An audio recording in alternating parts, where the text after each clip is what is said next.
दिनैहाय आङो रंजालि बैसागुनि आङो खौरांगिरि नोंथांमोननिसिम आंनि खुलुमनाय आं जासिबाय।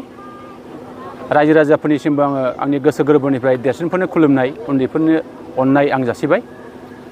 चिरां जिल्लानि सिङाव थानाय जा खुंग्रिं दालाइसा दुलाराय बर' फरायसा आफाद, खुंग्रिं हारिमु आफाद बे जथायै खुंनाय दिनैहाय नैबे खुंग्रिं गोजौ फरायसालिनि गेवलां फोथाराव जे मोनसे बैसागु खुंगा बाथि रंजालि बैसागु जा फोरबो फालिथाय, बे फालिथायखौ जोंहा नैबे खुंगासिनो दङ। दा बे हाबाफारिखौ खुंनायाव आंखौबो सासे बैसागु मोसानाय बादायलायनाय बे हाबाफारियाव बेखेवगिरि हिसाबै लिंहरनायाव आं खोब गोजोननाय मोनदों। आङो बेखौनो बुंनो लुबैदों जे जोंनि रंजालि बैसागुआ जोंनि बर' माहारिनि मोनसे गेदेर रंजाथाइ फोरबो आरो बे बैसागु फोरबोनि गेजेरजों जोंनि बर' हारिया बुहुमाव सिनायथि जानाय मोनसे हारि हिसाबै जोङो मोननो हागोन। जोङो मिजिं खालामो, जोङो मिथिनो मोनो जिसु ख्रिस्ट जोनोम जानायनि सिगां 3000 बोसोरनि सिगाङावनो जोंनि बै समनि आजै आजौमोनहा जे रंजालि बैसागुखौ बोथोरजों सोमोन्दो लाखिनानै बिथांमोनहा निस्सय फालिबोनायखौ जों नुदों। जे जोंनि आबौ बिथांमोनहा जोंनि आजै आजौमोननि थांखिया जे आबाद मोजां जानायनि थाखाय, जे आबादाव जाहाथे खुनु बेमार आजार जाया आरो जोङो नैबे जोंनि समावहाय खुनु खैदांथिफोर जाहाथे फैया, बेखौ थांखि लानानै जोंनि आजै आजौमोनहा गोदोनिफ्रायनो बे बैसागुखौ फालिबोदों। जों खोब गोजोननाय मोनदों। जों आसा खालामो दिनै जोङो बर' हारिया बुहुमाव मिथिसार जानो थांगासिनो दङ आरो जोङो बेखौ लानानै दिनैहाय जोङो मोनफ्रोमबो गामि जोङो रंजालि बैसागु फोरबो फालिनायखौ जों नुनो मोनदों। आरो बे रंजालि बैसागु फोरबो फालिनायजों लोगोसेयैनो जे गामिनि जोंनि गेदेरफोरखौ जोंहा मान होनाय, उन्दैफोरखौ अननाय, बेखिनिखौ जों नुनो मोनदों आरो दिनैहाय बे हाबाफारिया सोलिगासिनो दङ। आरो जोङो जोंनि बे रंजालि बैसागुनि गेजेरजों जोंनि आब्रुथि, जोंनि खौसेथि, जोंनि अनलायनाय, जोंनि गोरोबलायनाय जों बेखौ खालामनो हायो आरो जोङो बेनि गेजेरजोंनो जोंनि हारिनि गेजेराव गुबुन हारिनि गेजेराव खौसेथि जे सानलायनाय बेखौ जों मोननो हागोन, जों बेखौ मिजिं खालामो। जों दिनैहाय नुनो मोनदों जे जोङो नैबे जोंनि रंजालि बैसागु, बे बैसागु फोरबोखौ जोङो मुलुगाव फोसावनांगौनि थाखाय, मुलुगाव मिथिहोनांगौनि थाखाय जोंहा दिनै खामानि मावगासिनो दङ। जोंनि गुबुन आफादनि दैदेनगिरिफ्रा बे फारसे जोंहा सांग्रां जानानै दङ। आं मिजिं खालामो जोंनि नैबे रंजालि बैसागुखौ जे जोंनि नैबे गामियावल', जोंनि ओनसोलावल' खालामालाबानो मुलुगनि गुबुन हादोराव, गुबुन रायजोआव बेखौ खुंनायनि थाखाय जोङो निस्सय खामानि मावनांगौ दङ आरो जोङो फोसावनांगौ दङ। आरो जोङो बे रंजालि बैसागुखौ बुहुमाव फोसावनांगौनि थाखाय जों दिनैहाय गोबां जोंनि गेजेराव मोसानाय, जे दामनाय देनाय रोजाबनाय, बेबायदि हाबाफारि जोङो लानांगौ थागोन आरो जोङो वर्ल्ड जेनियास रेकर्ड खालामनांगौनि थाखायबो जोंहा बर'फ्रा बिनि थाखाय खामानि मावनांगौ दं होननानै जों सानदों।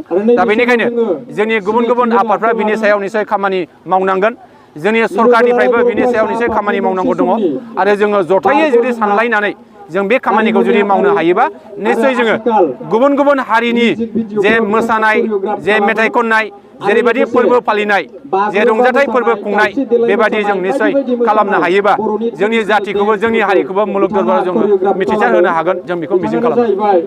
दिलीप नार्जारी माखासे नेमखान्थिखौ फोरमायनो नागिरदों, बेनिखायनो मोनफ्रोमबो गामिनिफ्राय मोसानो बादायनो फैनाय मोसाखावरि बिथांमोनखौ सिङाव हाबफैनो थाखाय खावलायग्रोदों। रंजालि बैसागु फोरबोनि अननाय खुलुमनाय आरो गाहाम हामलायथि बेखौ बयनिसिमबो बावहरग्रोबाय। लोगोसे दायो जोङो जोंनि खुंग्रिं दालाइसा दुलाराय बर' फरायसा आफादजों जथायै खुंग्रिं हिमालय हारिमु आफाद, बे जथायै जोङो दिनैनि जे बाथि रंजालि बैसागु फोरबो फालिथाय बेखौ खुंफुंगासिनो दङ आरो बे खुंफुंनायनि गेजेरजोंनो जोंनि खुंग्रिं ओनसोलाव थानाय जे गामिफोराव गोदोसोनानै थानाय हारिमुनि जेनाखि दोरोङारि दामजु, बैफोर दामजुफोरा बै समनिफ्रायनो, माने गोबाव समनिफ्रायनो गोमालांनो हमबाय। बेखौ नोजोर बोनानै जोङो दिनैहाय बोखांफिननायनि मोनसे नोजोरजों नैबे रंजालि बैसागु फोरबो फालिथाय, बे फालिथायखौ जोङो खुंफुंगासिनो दङ आरो जोङो बोसोरफ्रोमबो बे हाबाफारिखौ जोङो लालांबाय थागोन। दा जोंनि जेनाखि बे बैसागु फोरबो फालिथाय बे फोरबो फालिथायनि गेजेरजोंनो जोंनि बर' गामि गामि मोनफ्रोमबो बर' गामियाव जे दोरोङारि दामजु बेखौ बोखांनायनि गेजेरजों खुगा मेथाइजों रंजानाय मोसानाय बेफोराव हयथ' रंजालि बैसागु बोथोराव सोलिलांबाय थागोन बेखौ जोङो मिजिंथिदों दा बेखौ लानानैनो जोङो दिनैहाय नैबे बाथि रंजालि बैसागु फोरबो फालिथाय बेखौ जोङो नैबे खुंग्रिं गोजौ फरायसालिनि जे गेवलां गेलेग्रा फोथार बेवहाय खुंफुंगासिनो दङ। जागायजेननाय बेजों लोगोसे बेवहाय बेनिफ्राय फावगिरि बा फावखुंगुर देलायनाय आरो बेहाय देलायनाया नोंसिनि मेथाइजों गोरोबनांगोन। ओरैनो बेजों लोगोसेनो दिनैहाय जोंनि गेजेराव मोसानायफ्राव नोंसोरो मा जाज हिसाबै जोंहा साथाम जायफ्रा माने बेफोर बुस्थुआ बर'नि एक्टर सोरां गोग्लैनो मोना नार्जारिमोन नामा बेनो बिथां मेकआपआव आरो बसुमतारी दाननाय सोरां जायो। बसुमतारी बिथां ओंखायनो जोंहा नोंसोर दंफैयो मोजाङै नोजोर लोगोसेनो होनांगोन। आब' रिंकुमनि थांखिनानै नोंसोर मोजाङै बिथाङाबो दंफैयो गावबागाव लोगोजों आरो लोगो नायनानै जोंहा दंफैयो जाहाथे सासे गाननाय दख'ना जोमग्रा दिलीप बेफोरो दङ जोंहा जोंनि सेन्ट्रेल मोजाङै एबसुनिनो नायनांगोन। बिथाङा आरो मोनसेया सासे जाहैबाय सिनियर फाव अर्थात मुद्रा। बिथाङाबो जोंहा नोंसोर दंफैयो मोसानाय लोगोसेनो जोंनि मेथाइआव जेनाखि मा मोसाखावरि बिथांमोना बेसेबां स्टेप दिनैहाय बेफोरखौ गोबांथार माने बाहागो लानो हायाखैब्लाबो दिनैहाय बिनि आरो 10था थागोन। टिमा दासिमाव आरो जयेन मोनसेया खालामनानै दङ जाहैबाय आरो जोङो खोनानो मोन्दों माने फैबाय जोंनाव थागासिनो दङ बांसिन होननानै दा बिथांमोनाबो हयथ' बेवहाय क्लासिकेल बादायफैगोन दा बेखिनियानो लानाय गैया जायहा लानाय दं बे मोनसिगोन।